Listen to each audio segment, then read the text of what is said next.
We're coming off of God of War 2018. How do you top that? How do you deliver something that players will love maybe just as much as God of War 2018? The pressure was tremendous.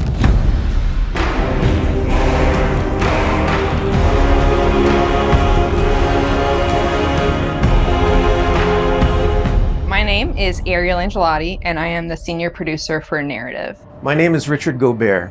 I'm the story lead for God of War Ragnarok. I'm Jody Kupsko, and I'm the supervising dialogue designer.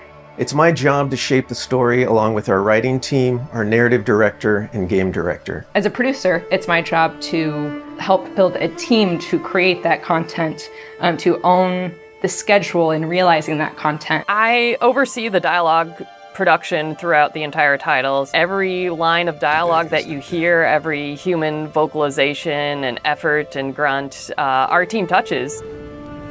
So I'm a man now, like you? No. We are not men. We are more than that. The responsibility is far greater.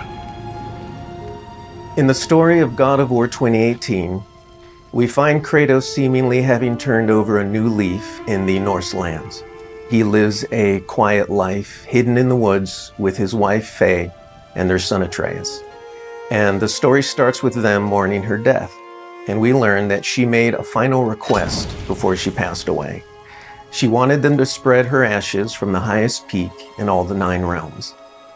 He's scared of being a bad father, a bad influence, and as a result, it's made him an absent father. His greatest fear is that he's passed that evil that's inside of him onto his son. You are too quick to temper. You are rash, insubordinate, and out of control. This will not stand. You will honor your mother and abandon this path you have chosen. It is not too late.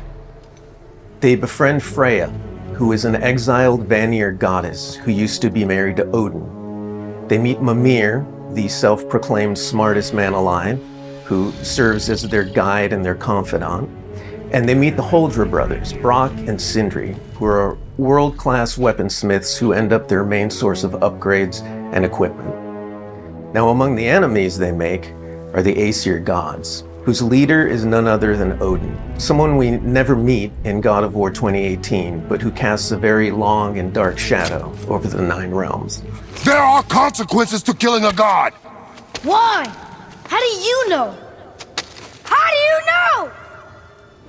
After many adventures, Kratos and Atreus end up fulfilling Mom's wishes, and over the course of that journey, they find out more about each other and about themselves, and finally find a common ground between them.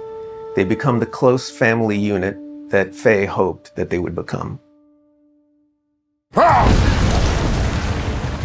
In God of War Ragnarok, we fast forward a few years, and little Atreus is now a teen, and they're back to hiding out in their home in the woods in Midgard. During the course of the previous game's events, they were forced to kill Odin's grandchildren, Magni and Modi, the sons of Thor. Thor does a lot of the lion's share of Odin's dirty work, and as a consequence, he's a very violent, unstable personality. At the end of the last game, they were also forced to kill Balder, the son of Odin and Freya, and that has its own set of consequences. He was a very powerful chess piece for Odin, one that Odin is incredibly bitter about losing.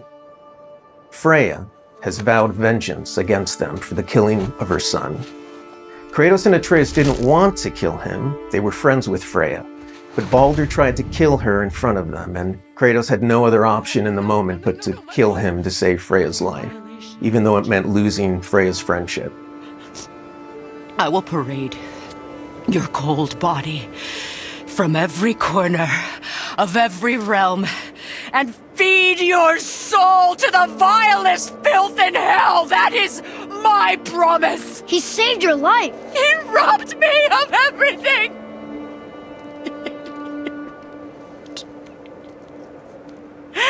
Everything.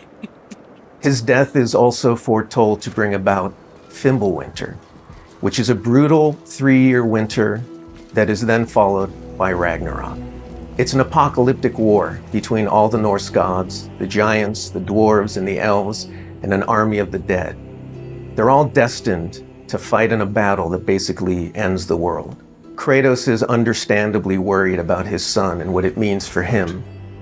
You get to go on this journey with how Atreus grows into a young adult and how Kratos grows into his next era in his life, and really see kind of the parent that he's striving to be, but the person he's striving to be. I find that tale so incredibly relatable. We had started shooting plenty of content before the pandemic hit. In fact, the week before we all went work from home, we were doing a shoot. I remember being on and off that set, running back to the office and having to talk to studio leadership about what was going down and how this was going to impact us moving forward. And those were trying times. For us, it was a very unique challenge because we had to bring in actors and we had to record them. And so we had to look at different ways of adapting our typical motion capture process and dialogue recording process so we can continue production and continue at the quality that we wanted for our players and our fans. We had some actors stand in for other characters, actors who were already, who were like core to one of the scenes, might just be able to play a background character in another scene to be able to avoid a situation where too many people were on set on any given day. We avoided compromising the story that we were trying to tell as a result of the pandemic and these limitations that we had to deal with. There were no cinematics that we changed. We still have the same characters in them in the final game. We just had to get a bit creative with how we shot the content. Our actor for Atreus, Sonny, is a teenage boy, and his voice changed dramatically throughout the several years on this title. I don't want to fight anyone. I just want answers. We had to go in and even out that performance so it sounds like it took place over a short period of time. That was a unique challenge on this one. The prophecies say Fimbulwinter leads to Ragnarok. War is coming. Whether the Norse saga was going to be a trilogy or just 2 games was something we debated a lot. There were obviously pros and cons for either approach. So we waited for Cory Barlog to weigh in, and he did, and he said, let's do it in 2. The consequence to that is, how do you wrap up the story in one game and do Ragnarok justice? How do we lead up to that and then have a big moment at the end of the game and wrap up all those loose threads? This game is bigger than what we initially envisioned. There's a lot of important story moments that we needed to cover. There are more characters that we follow the threads of. And ultimately, it ends up feeling big and epic because there is a lot there for people to enjoy. I am very excited for folks to see this final chapter. A lot happens.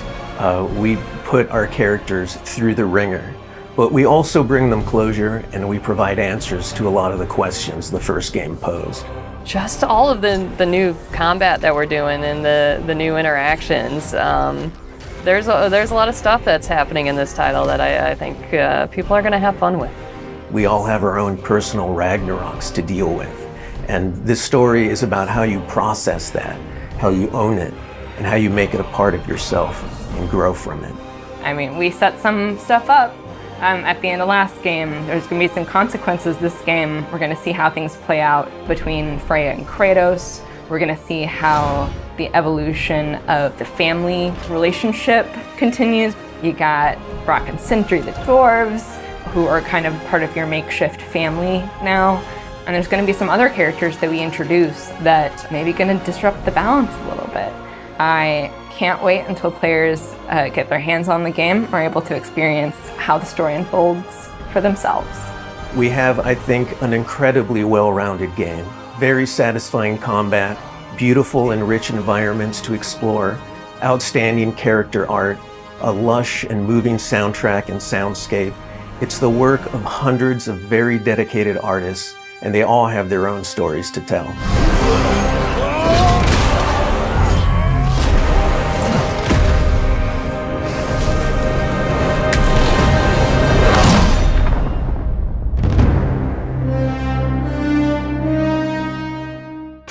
so much.